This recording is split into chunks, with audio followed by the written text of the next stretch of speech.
back on social chains after a bit of the greatest singer of all time, or I think anyway, Bob Marley. I absolutely, brother. Probably my biggest influence when it comes to music, the great Bob. But you know, I've been influenced also by other bands like the Black Turtles. So how's it going, guys? Pretty good, brother. Yeah. Pretty good. We are good. Been looking forward to this day. It's I know. Is this the first? I think Have you been on my show before? No, this is the very first time. There you go, bucket list. After all the years, yes, absolutely. Cool. I didn't know that you would accept like people come here to do interview anyway. I thought yeah. I've heard you talk to people. I mean, not all the time, but that's actually good. Sometimes I'll do my show on my own, and it's like I go to turn and it's no one there. Because I run out of things to say, like today. Because I haven't done it for a while, so I'm a bit shaky today, and I'm like running out of things to say, and I'm like, oh jeez. Yeah, we'll help you fill the space. That's right. So I suppose now we've already played. People who are listening have already heard one of your new songs, "Crazy." Yes. And I guess before we get to the CD, the new CD, that is, I guess first, just for listeners that may have not heard you guys before, just could you? I'll get you to introduce yourselves first. I'll start with you, Mert. If you could introduce yourself and say who you are. And, Well, Tim, my name is Mert. I'm originally from Turkey, but I have been here in this country for the last 16 years. I was studying at the Euro Center, studying music, and met with you. We were in the same class. Yeah, how it all started. And you told the Black Turtles, which is Walangari sitting next to me now, that you know that there's a drummer available. And I ended up joining the Black Turtles. It has been, I think, 7 or 8 years. 8 years, I think, yeah. And that's my story with the Black Turtles. Cool. And Walla? Yeah, for those who don't know me, I'm Walangari and Tim and Mert, we all met at Eora, at the Eora Centre. The great, it was a great music college, and fantastic teachers, and we had a great time there, and pretty much, that was the start of, I guess, the Black Turtles, and from there, and that's, I think, 19 years ago or so, isn't it? So quite a while, and now we've sort of gone through many phases, from country blues to rockabilly to, and sort of a bit of funky stuff, and now I'm sort of trying out the rock genres. And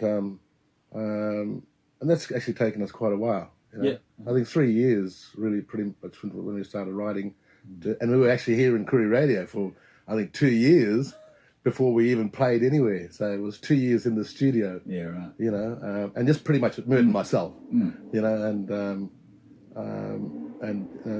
we give a lot of credit to Koori Radio for giving us that opportunity. Otherwise we wouldn't have had it anywhere else. I don't think, because.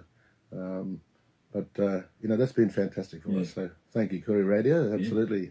And now you've got like you said, there's been many different styles of Black Turtles. Yes. And there's also been many different players. And now you have a bass player, Sam. It's Mr. Sam Warren. Fantastic. He's listening out there. Good day, Sam. Cheerio to him too. Yeah. So now there's 3. The one stage there was 7. Yeah. Oh, well, actually, when we first started, I think there was 18 when we first started. The whole school joined in. I mean, a lot of good things have come out of places like Eora. Didn't Brenda Gifford used to go there at one stage? Yeah, and the Stiff Chins, of course, because they were all part of us as well, and we all sort of went on our own different pathways. Yeah. And Stiff Chins are still going. Stiff Chins are fantastic, great, girls, So it's been I think going through Eora myself, I learned a lot of how to, I'd already had that classical background. Yeah. That wasn't going to help me being in a band or eventually having my own band. Yeah.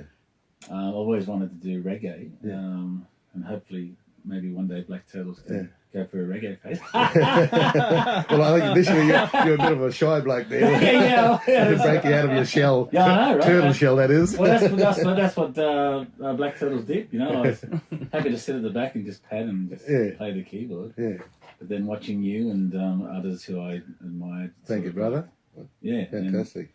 Well, I have said that before. You're a big influence in the way I have come, where I've come to as being a frontman of a band. Yes. Seeing you and watching that, especially up at Peach Ridge and those sort of places. And then, you know, funny thing, now my band's played at Peach Ridge, which is now called Lost Paradise twice. So, you know. Yeah, cool. It's funny how things turn around like that, you know. Yeah, well, like I say to Mert, you know, we've gone full circle from Koori radio to going back out and then coming back into the studio again. Yeah. To actually talk we about. were just talking about that. Right. Yeah. The last time you were here, we were rehearsing in that room, you know. Oh, yeah. And that's where we wrote the songs, you know. Walangari would write the song, and next night we would come and jam.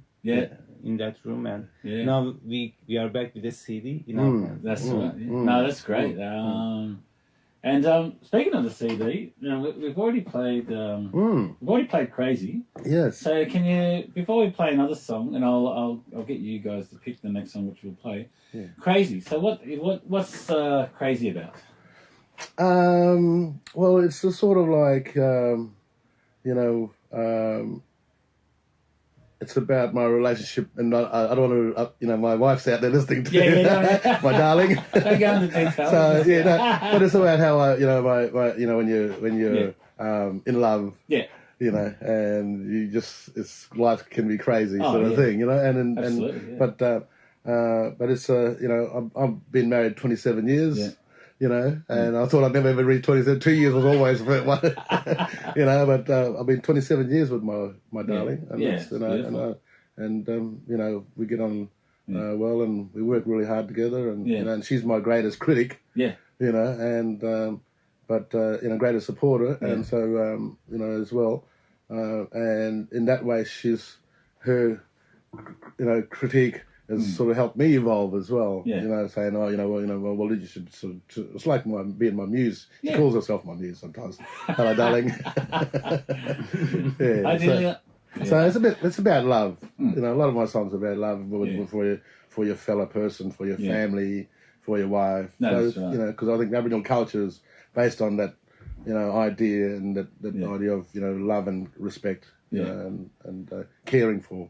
So I try to sort of portray that through the music and the lyrics, you know. Yeah, a lot of your songs, you know, people can relate to. Just everyday life and you know, things like love. You wrote a couple of political songs back in the day. Would you say that Society was a bit of a? It does. It's a sort of a song to make, you know, prick your conscience, conscious, and make you aware of your surroundings and people around you, and you know, once again, you know, it's like, you know, like when I talk about what kind of a country are we, what kind of a society are we, you know, we question ourselves, so we can endeavour to make life better for everybody around us, and you know, and for themselves as well. So you know, we work together. Be positive. I think that's my approach.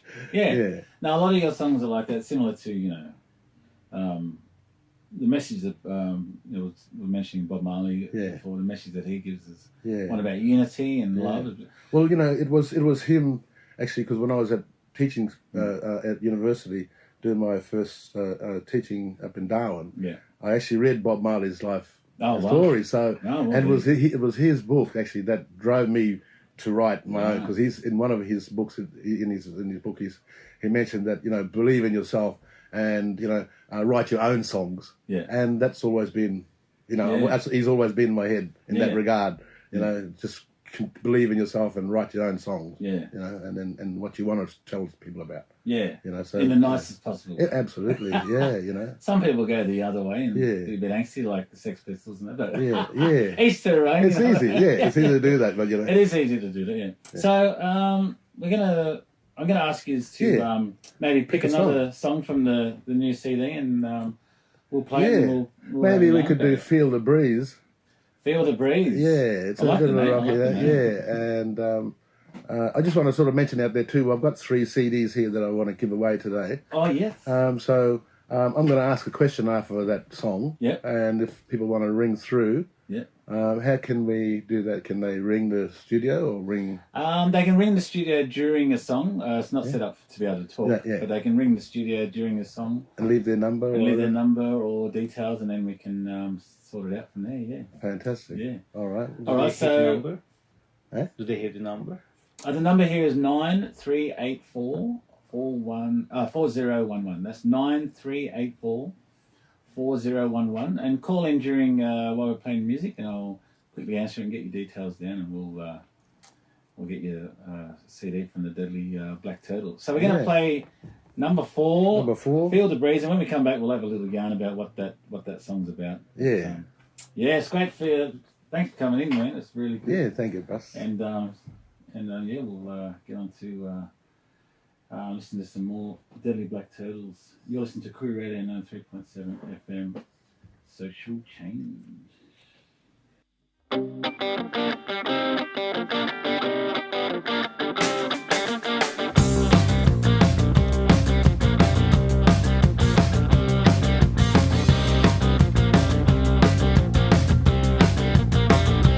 I'm standing by the water, feel I'm doing time.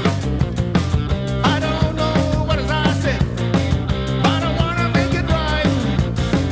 I know that you're beautiful, 'cause you caught my eye. Sometimes you make me wonder, sometimes you make me cry. Ooh, feel the breeze, can you say it? It's just you and me.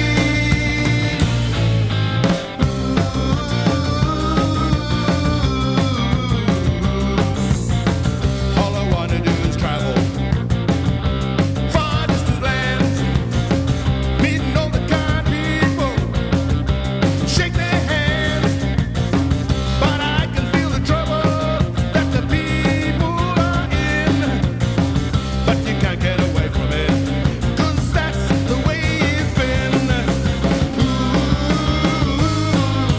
feel the breeze. Can you say it? It's just you and me.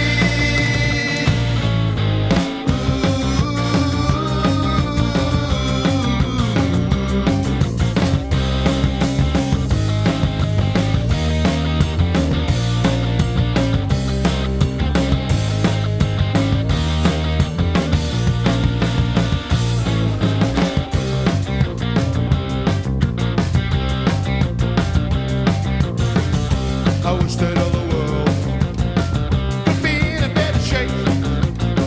Put all my fears away. Put some things in place.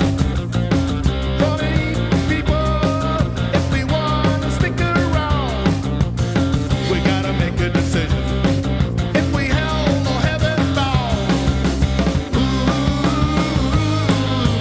feel the breeze. Can you say it? It's just you and me.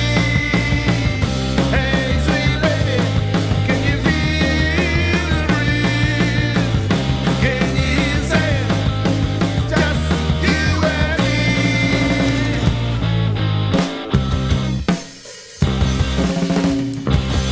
All right. Well, there you go. That's one of the rockier numbers. I reckon that's good. I like that Yeah. change. Thank you, man. Yeah, cool. So what's that song about? Well, I guess it's in a way, it's sort of like much about this program, social change, but being aware of it, so feel the breeze. It's like, Yeah. the wind is changing, and we don't know which way that wind is going to blow in a lot of ways. So in a way, it sort of suggests a bit of unknown, Yeah. what's going to happen in the future. So there's a bit of sort of wonder, like what's going to happen, because, for instance, you've got technology that sort of coming into our lives so fast Yeah. that I don't think people aren't really aware of what they're actually wanting. Yeah. So whether it's a want or a desire, in order to what is it that we want for our future? Mm. And Yeah, so just being aware of that breeze as it blows through.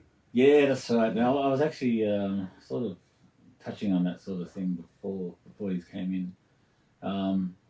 Just being aware of that breeze is a good way of saying it, actually, but also not projecting too far into the future. A lot of last year we were talking about on the show about climate change. Yeah.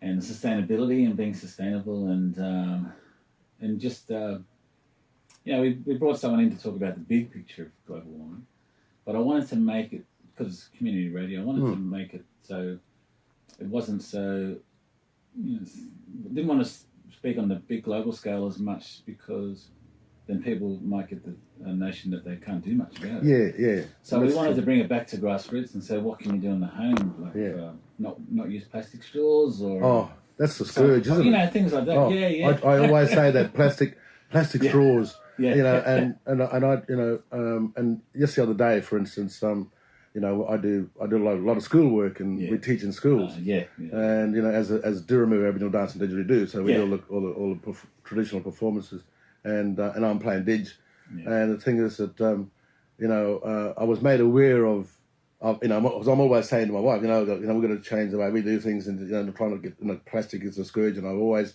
aware of that. But the other day, there was we were on stage, and someone gave us plastic bottles, water bottles. Oh, right. So and I wasn't sort of aware of that situation until one of the children in the group, in the school, mentioned, why are we using plastic? Why is Walangari got plastic bottles? And I thought, and then it's sort of like, and then because then I got a received email like, why are you using it? And then so, okay. But initially it wasn't me that bought the thing, but we do have plastic bottles. Yeah. And it's sort of like, so I've got to be more aware of what I do for the environment. So and that's that's at the grassroots, and that's right.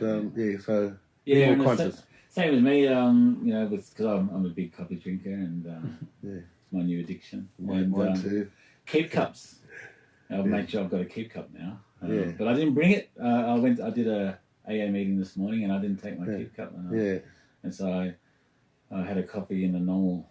And I was like, damn. You feel guilty afterwards. Jumping the guard, like, oh no, I'm speaking sustainability on my show. And, but that's being aware. You say, hey, hang on, I've done this, and But those little changes that people can do, at home, in the community. Yeah, and it's not as if I don't, and it's it's not as if I go, oh well, who cares? But I do. That's right. And you do feel guilty. Yeah. And that's a good thing, and we want people to feel that way. To say, hey, that's the way it's going to change. And we know that the oceans are terrible. I'm a desert man, but I know that the oceans are being polluted in such a degree that there are sizes of plastic islands that are bigger than countries in Europe. And, that's astounding. That can exist. And now they're even finding deep sea creatures that can live 2,000 feet underneath the surface, finding plastic in there. Oh.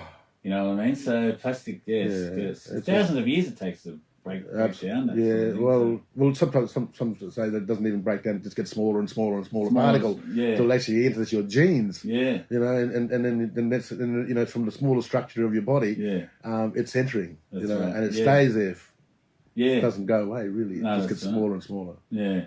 But on a lighter note, yes, Black Turtles. So he's got a CD launch coming up. Have you got any gigs? Yeah. I don't know. So Mert's sitting here quietly.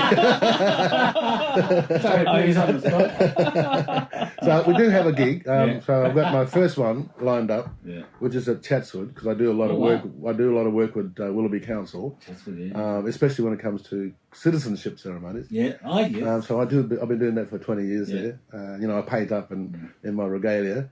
But this time I'm going with the Turtles, so I've introduced them to the songs and they love it. So so we're going to do a concert for we always do the beginning of spring, so the spring festival. Oh, nice.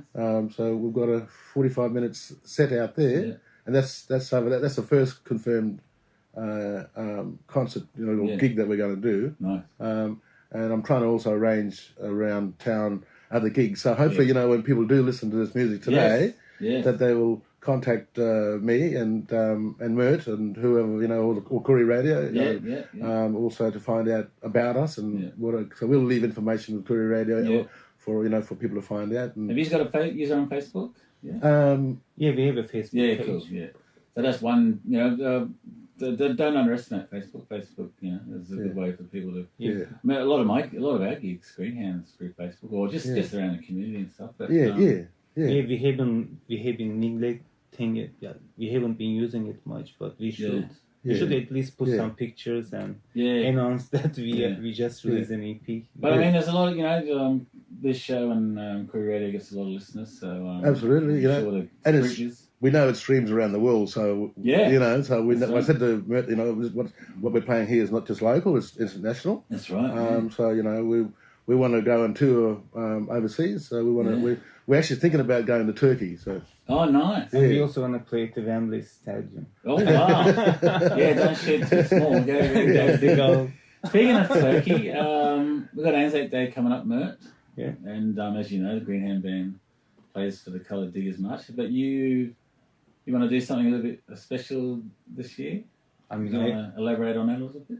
Of course, I wouldn't mind talking at that event. It would be a good opportunity for me to express our point of view too. Absolutely, and I think recently there have been also misunderstandings too, I think, because of I have to blame media, but it would be a good opportunity, just I think it would be nice. Yeah, and that relationship that Mert and I knew, because because the thing about Mert here is that he plays for Tim's band and my band. So all those people out there who are listening, why Mert's here, it's not just for his looks. No, but I think it's important too, particularly with Anzac Day. Yeah. We here in Australia we focus on the. Obviously focus on the diggers and also the coloured diggers. Yeah. Sometimes I think the Turkish story gets missed. Well, the thing is that one of the things I think Mert and the relationship that we have with Mert as a Turkish man is that, it's a relationship between Aboriginal people and Turks. So they've had the relationship, building that relationship with the rest of Australia as a mainstream. But I think there's a want that where people desire to have a relationship with Aboriginal people, the people of Turkey. So. And that way, it gives a different slant on history and relationships, and because we are the owners of this country, this is our land, and everybody belongs to us, So we are the caretakers, and we are the umbrella of this country, and we even though we may be a small in number, we actually got a lot of power, and people need to use that and use it in a good way because we are, like I say, we are the caretakers not just for the land, but for the way people behave in this country. That's right. And to be good citizens and do the right thing by everybody. And there's a long way to go. We know that but things are changing. And I think that comes from education because we've got a better education now than we've had in the past. And the more that other people get education about. Australia and what it is, what it does it mean to be an Australian? Because we are of multi-diverse backgrounds, and because we're not just Aboriginal people. My father's full-blood man, but on my other side, my mother's side, I've got English, Irish, and Afghani. So that's a really interesting mix, and I take all that on board. That's right, and decide the way I perceive the world. I mean, we've got Irish in we have Donovans, That's right. We have the Irish in us. How many blackfellas got Irish in this country? There's quite a few. More than half of us. And because of the gold rush, we've got Chinese blacks as well, Chinese Aboriginal. That's right. On the East Coast. And all my bulk too. I've got a Chinese family, and so. We are Australia was a multicultural society before everybody else arrived, and we're more multicultural than ever been.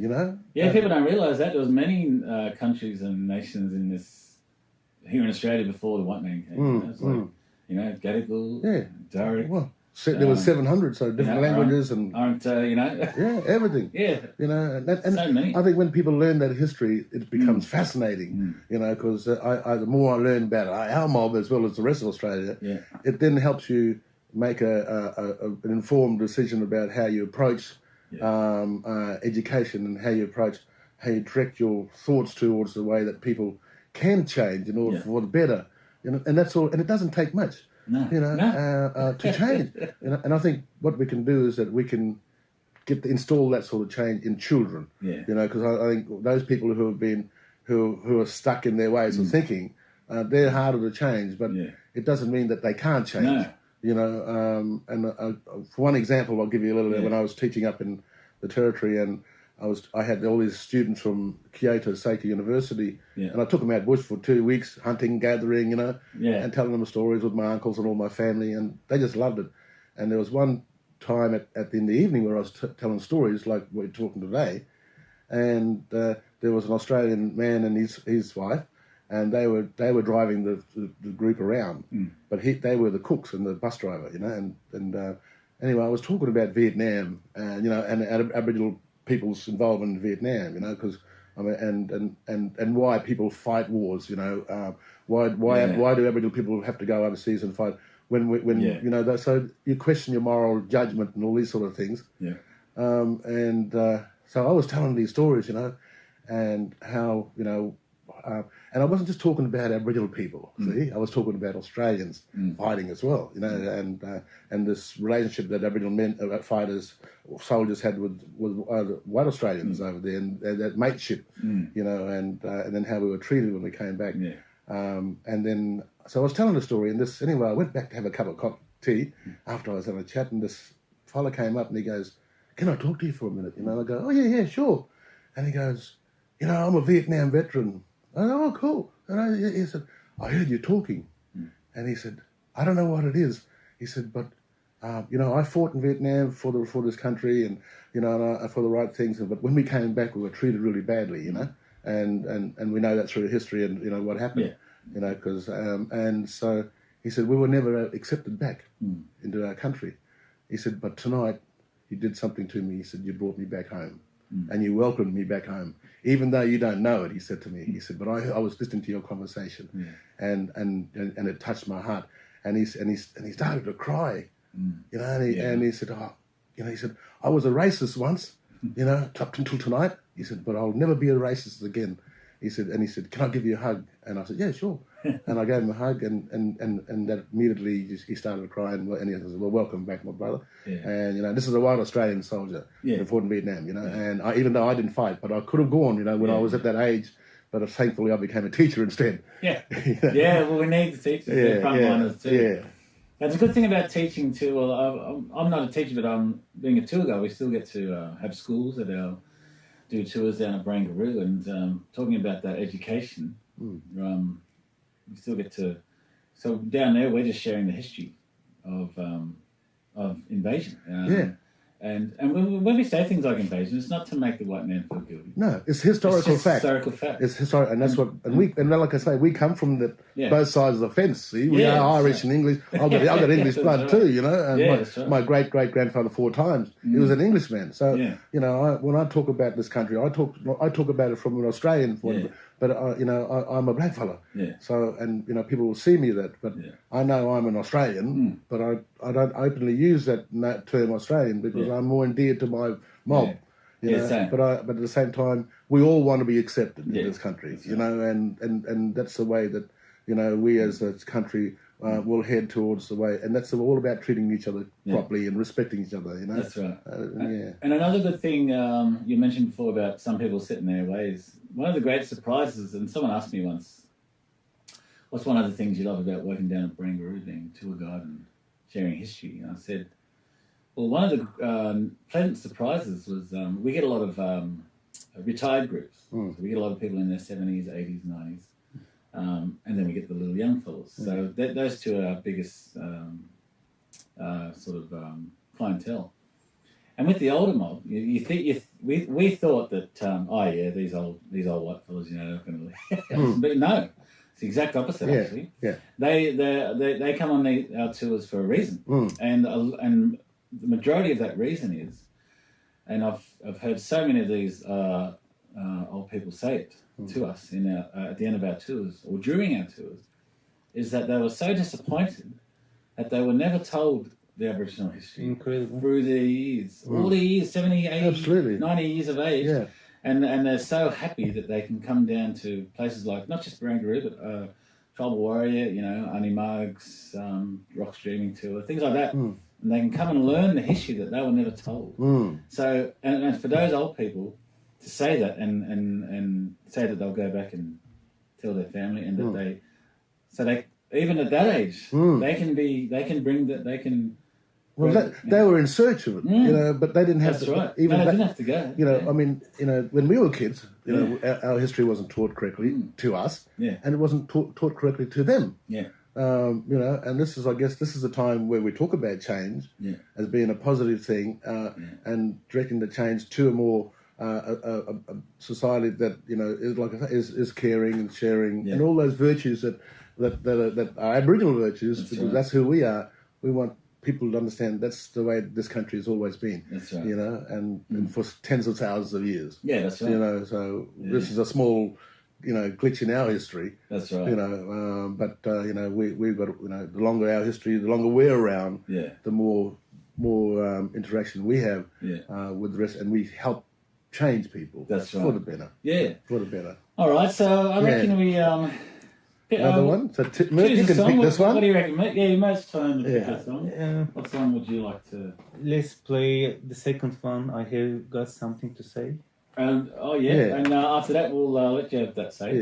So you can tell us about the song. Yeah. So this is one of our ballads. Oh, nice. I Yeah. like that. So I'm trying to slow some things down. Oh, Otherwise it'll be nice. too fast. Yeah. you know. No, you need that one slow song. Yeah. Yeah. I've got one or two of those too. Yeah. No, that's great. Cool. All right, you listen to Koori Radio 93.7 FM with the Black Turtles, Mert and Walangari. And another question coming up for another CD. Oh yes, absolutely.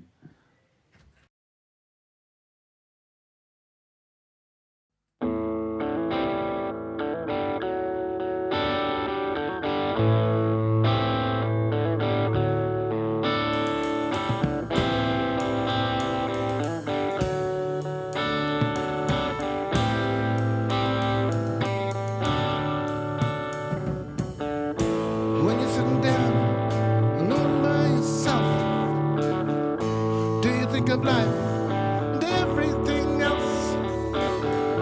Are we no different from ourselves and each other? Some things change, some things stay forever.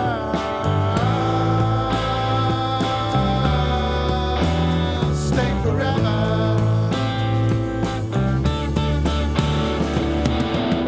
Hey everybody, take a good look around. The world's turning and it's turning upside down. Ooh, don't wanna be this way. Ooh, got some things to say. Pow, pow, pow, pow, pow, pow.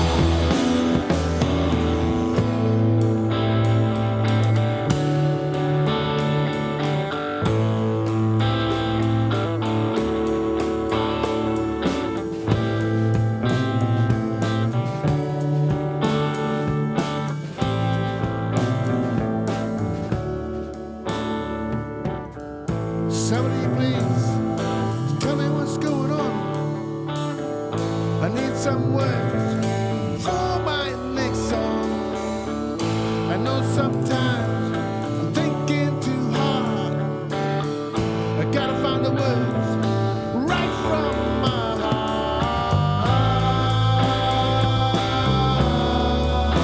From my heart.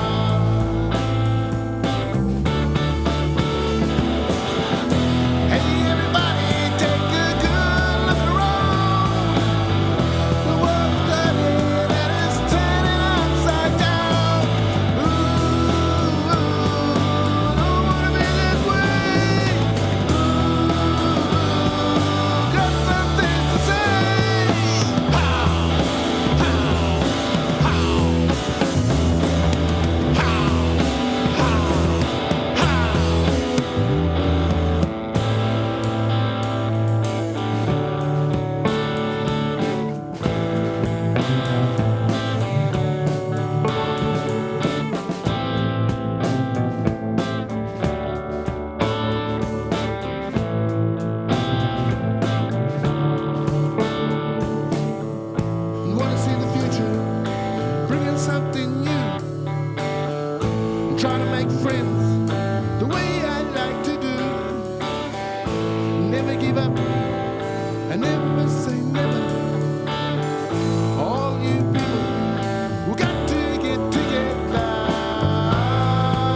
And that last song that Mert picked was number 2 on the CD, self-titled, The Black Turtles. I've got something to say. So, what have you got to say? Look, you want me to stop? It's a sort of like, once again, it's like, looking at the world and seeing that there is so much going on, with whispers of war, more than whispers. more than whispers. I'm being polite here, I guess. But so and just the way that the world seems to be in turmoil, and we're not really told that by the popular media, because we're all sort of kept in a cocoon where, we're all right, mate. Safe bubble, but we know that, the rest of the world is, things, floods, there's weather's going crazy. China and America having a standoff in the South China Sea. That's the biggest threat right now. You have to actually go on the internet to see all that news, because you're not going to see that in the popular media. Two superpowers. So it's me sort of thinking, I don't want to be a voice in the wilderness and not say something. I want to say something. Yeah. And if I need to tell people, hey, wake yourselves up to what's going on and make decisions, informed decisions. Yeah. Whether it's electing a new government, whether it's sending your kids to school, or choosing something to eat. But it's you got to make a decision, but you got to inform. So, and especially if you see something wrong, something going wrong, you should speak up. Yeah. And not be ignorant and quiet and let something happen when you should have said something. Yeah. Yeah. Well, there's a new movement I've just been made aware of recently called birth striking. So what that is women around the world have decided that women of that age, they've gotten to the age where they can have a child. But this movement is about women not wanting to have a child because of the uncertainty of climate change. Yes. And global warming, not wanting to bring a child into the world. Well, and I think that's pretty reasonable to suggest that. Yeah, because why would you bring into your children into a world where, I see that, there's not much of a future when you know that this generation is destroying the things we should be leaving as a legacy for our young children to grow, like forests, like clean water, clean air, these things that are fundamental to survival on Earth, for all creatures and all living things. Yeah, and then the government's building the world's biggest coal mine in Queensland, the Adani coal mine. So it's like, maybe not. Maybe I won't bring a child into the world. And I don't blame people if they make the decision. Because unless you're going to provide for them and give them a direction and something to have, and it's hard for people to do that because they're finding it difficult. So, and then you have this thing where families start to, find it difficult to, look after each other, and then it goes towards children being taken away, which we know that's happening, more than ever before. So, and like you said before, there have been improvements made in this country, but there's still things that need to be addressed, like the incarceration rates at the moment are higher than ever. Absolutely. That's Aboriginal and Torres Strait Islander people, particularly the women. So, there's still lots of things to improve on. And I think having that voice and by still saying stuff in a very informal way, in a very not... and intellectualize the discussion. Yes. Don't just be have heartfelt, want to say it, but think about it. We got to do it in the right approach. Yeah. Well, when I first started getting into activism, I was a bit more Che Guevara type. Maybe we'll take up arms. I don't think that's we can look in history that hasn't gone down so well. So. But that like I say, we come from a culture that is respectful. And we never had wars. Aboriginal people, I've got to say this is that, you can go back 50,000 years, in this country, and further, but definitely, science has found that in the last 50,000 years, there's never been any sign of mass war in this country. No. You know, because we didn't go and destroy. Because you couldn't go into another country and destroy. That's your family. You know, you can't go into someone else, and that's your family there, your family here. So Yeah, you know, that's right. Yeah, that's the way. You know, so you didn't, and you couldn't go over there because you're going to fight your brother or your cousin or your grandfather. That's right. You know, so we just stop. We just no, that's not the way. We all family. Yeah. You know. Even in other countries that happens, like even in the case of South and North Korea, you got families on either side, you got cousins on either side. That's right. So things like that too. It happens. You know, that sort of thing happens everywhere. And if you want to get technical, we're all brothers and sisters, really. Because it's only one race, really. When it comes down to it, the human race. That's right. You know, but that's hard for people to accept because they all want to be different. But if we should celebrate our differences, yeah. You know, and know that exists, but also celebrate our similarities. That's right. You know, but that's one of my favourite sayings, and it's something I live by. It's looking at the similarities rather than the differences. Obviously we've got different. You know, I prefer diversity myself. Yeah. You know, I think monoculturalism and things that like you know, anything that's to do with one thing only. Yeah. You know, it's overpowering. It burdens people, I think, and it sort of. Boring. Boring. You know, it's like a monologue. I didn't say monologue, I shouldn't say, because there are great monologues. Yeah. But definitely, you know, a monocultural perspective on life and doing something or finding solutions, for instance. You know, there are other people who look at the world in a different way and they can see it from a different angle. Yeah. So when people make the decision to say, I should do this or that, well, we can't do it, but then someone comes along and says, hey, I've got a different way of doing it. That's right. You know, because I'm coming in from my cultural perspective, and this is you know, and for instance, like taking care of the land. Yeah. You know, and there are two.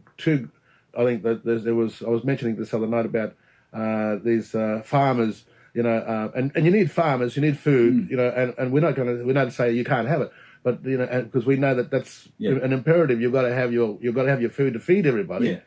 But I think taking care of the land. I think these farmers out there should learn, because there are precedences where you can take care of the land by adjusting the way you do things, planting more trees, stopping soil erosion, and this country is a sponge. Yeah. So when water seeps into the land, it actually spreads underground, and it's proven that you know there are farm paddocks out there that are green as green will grow. You know. Yeah. And yet the neighbour next door, because he hasn't applied the same method, that his paddock is barren. Yeah. And you know, and that just surely it's saying, oh, hang on, that method works. I'll apply that to me, and then all of a sudden the farmers become, and then that then helps the drought. That's right. You know, it's drought proofs the land, and this country has always been like that because Aboriginal people, we didn't take away all the things that stored the water. That's right. Even things like maybe those big cotton farmers could change to hemp. Oh, the water usage is much less, up to 70% less. Yeah, you know, especially comparing to cotton. You know, cotton is supposed to be not one of the best products to grow. You know? And especially, and even like you mentioned with the farming, some the agricultural practices of the European agricultural practices weren't really meant for the Australian soil. Australian soil was not the same as over in Europe. And we've seen that it's not just climate change that's affected them; it's the way that some of the farming practices. You know, and hard-hooked animals as well. So you know, I think Aboriginal people and farmers need to work together to find solutions. Yeah. You know, and rather than go back to a whole historical notion that you know we're just blackfellas and they're Australians. Yeah. You know, this whole concept that we are one people, we're family in this country, whether you're black, white, Chinese, whatever. If you're in this country, you belong to the Aboriginal family, and we work together. And you know, because we've got a historical precedence where we know how to take care of this land, and we do know how to take care of families. Because you know, for people to say, oh, you know, people don't know how to take care of their families, so that's why we have to take them away. Yeah. Well, that is wrong, and that's because it's been put on us. And you know, but you know, we've got a history that goes, you know, 50, 100,000, 200,000 years. You know, what do you say? Well, I always say keep digging because you're going to keep finding evidence of us being here from the beginning of time. Now we've only got. It's been a great show. We've only got time for one more song from this deadly CD. So what okay, I think I'm going to want to play Time. Time. Oh, Yeah. that's a great. So And we'll still have time. We'll still have time to come back and talk about time. yeah, cool. So we're going to play another. And this is going out to you know all the ex Black Turtles, my brother Troy out there, you know. And I've got to say, you know, without I wanted to make sure I mentioned Troy Russell because Troy's been a backbone of the Turtles for 18 years. But obviously, you know, he's the thing is he's with the Green and Band Mert. Like we're all together We're still. still in the You know, family, we're the family, we're the He's mob. just living a bit far away. He's actually had a Brie Warren. So good day, Troy. How are you, brother? Hey, Troy. Brother Troy. Yeah, he's had a Brie Warren doing a festival out there, and he's you know, part of that big family, the big Black Turtle. Eeyore. Yeah, yes, right. Eeyore. And you know, hello to Eeyore and you know, and all the mob here in Sydney and you know, the mob in Redfern here, which was, you know, we've always been here to support, you know, Redfern and you know, with the family days, and this we used to do that a lot, mate, you know. right. Yeah, No, we you were know, there in the beginning. that's right at the beginning. Yeah, you know, when it Shane. first started with Shane. That's right. So good day to Shane out there if you're listening, brother. Yeah, that's And all Trouble right. Warrior. All right. Well, here we go. We're going to play a song called Time.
thanks for coming in, guys. Yeah, brother. Thank you very much for having us on. And, for all those out there listening, thank you for tuning in.